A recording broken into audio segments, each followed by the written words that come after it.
These poems are all from a 2012 book called The Reasoner. Beliefs are necessary, I do believe. There is enough white water and storm scum to show that life is not a book group or a week in a hammock. Not that abeyance is a crime. It may be praiseworthy, principled even, enabling us to hang out with whatever and whoever we please for the while. In some desperate cirques, it might even keep us alive. But will butter no parsnips in the end. And should doubt, as it surely will, there is only and so on, and so on, and so on, until, as sages keep saying, all I know is that I know nothing. I really do believe that.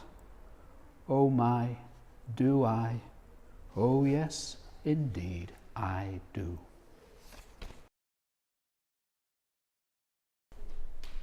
Is our language complete?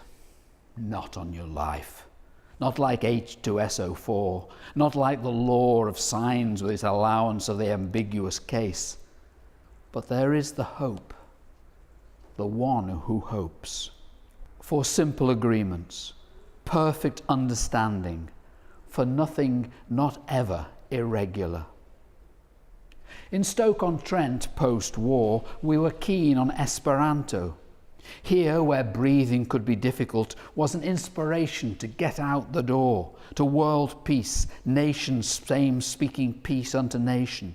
So sharers could crisscross from Dresden to Dresden, Burslem to Bialystok, happy wanderers buying pots of tea effortlessly and explaining the laws of cricket faultlessly to Russians, Germans, Poles and Jews, without an itch and nary a crux word.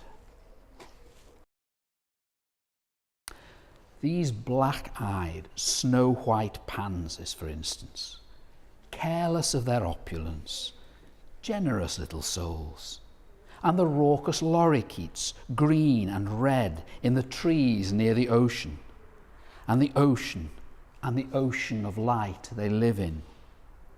I could cultivate an indoor phrase, pansy blind, as though there is a tale to be told of them, as of every meadow, grove and stream. Better not interrupt, which will have to mean be blind, be deaf, do not push fingers out towards them. Can it be true one ancient sage put his own eyes out to see more clearly? Can we think yet? Remembering the Packhorse Hotel. Might I yet attain, at 65, with my old age pension, my own ataraxy? Will I have earned it? I'll make my case by saying I've never been one to come on with some says one thing and some says another, and who knows and what's the odds, let's go down the pub.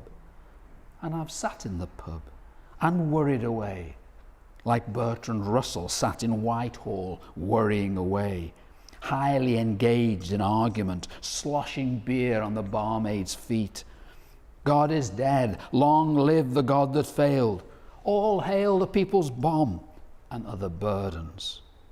And latterly, notebooks full of it, worrying away.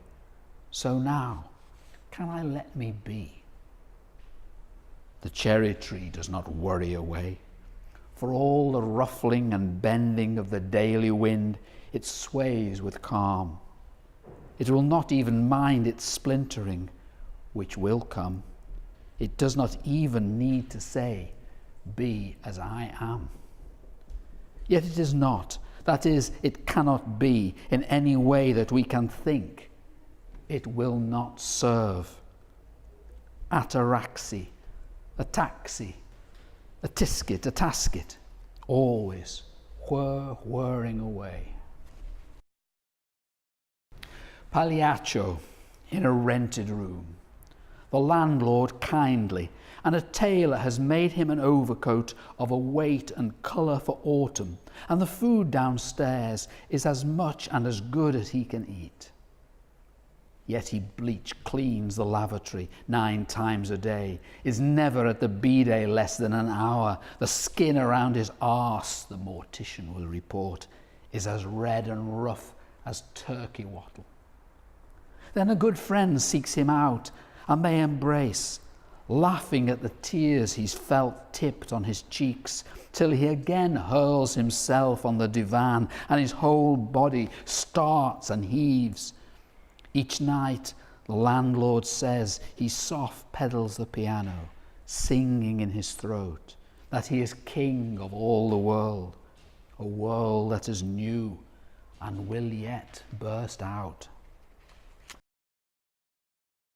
History could make a stone weep. John, what takes you back to evensong so late? Did history fail you? I, who have spent no time at all in archives or the field, have to say it is still the book of where things happen, the book endlessly corrected, the book of witness, the book of expectant understanding. It absorbs us, and it should.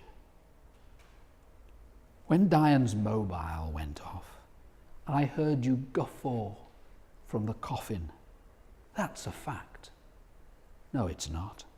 Who else heard it? But how much impartiality should we try for? I'm talking to you, John, not for you. Sometimes in conversational French, le grand vin du Bourgogne, la grammaire des civilisations, how actuel is le monde actuel?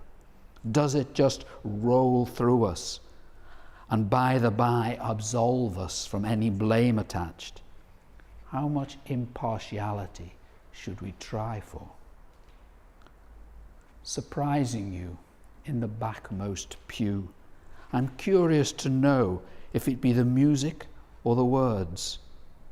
Can I catch you murmuring, now lettest thou, thou, of whom it is said, thou knowest all things, of whom it is said, thou canst do all things, of whom it is said, is in all things just, who will grant us grace? Because we find we are not and cannot do these things, as history shows, and need these things, as history shows, at least to imagine them, as history shows, and we are not absolved. John, reason with me. Am I hearing you aright? May the barber find happiness with his bearded lady. May the wife who found her husband hanging and tried to cut him down find a good companion and stroll and kiss in the starlight. May the slow one, the lame one, the ugly one always be as welcome among the girls. May she who never rests, who walks in the same street all day, every day, with just a cigarette, find rest. May she who grieves, he left after lunch, at 3 he lay crushed in the field, smile at one small thing, and at length at another.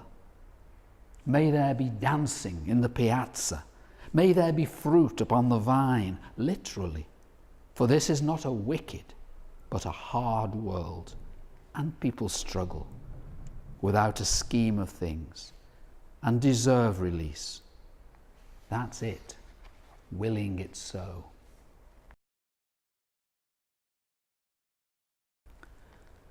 There is the world we die in, and there is nothing. The shades know this, hence their clamouring, which we learn to turn from, and which fades away despite appearances. The gardens of remembrance are full of resignation. At rest, they rest. We stop by but are ushered on our way. If we did not act as though this were true, what would become of us? There is the world we die in, and there is somewhere we cannot visit, still less lodge in, and we call it truth. Do not be embarrassed to name it. The hostess is a worthy lady, of impeccable, that is to say, of course, no parentage, nude and desirable and pure as the sky, though, in a word, untouchable. If we did not act as though this were true, what would become of us? My name is Geoffrey Wainwright.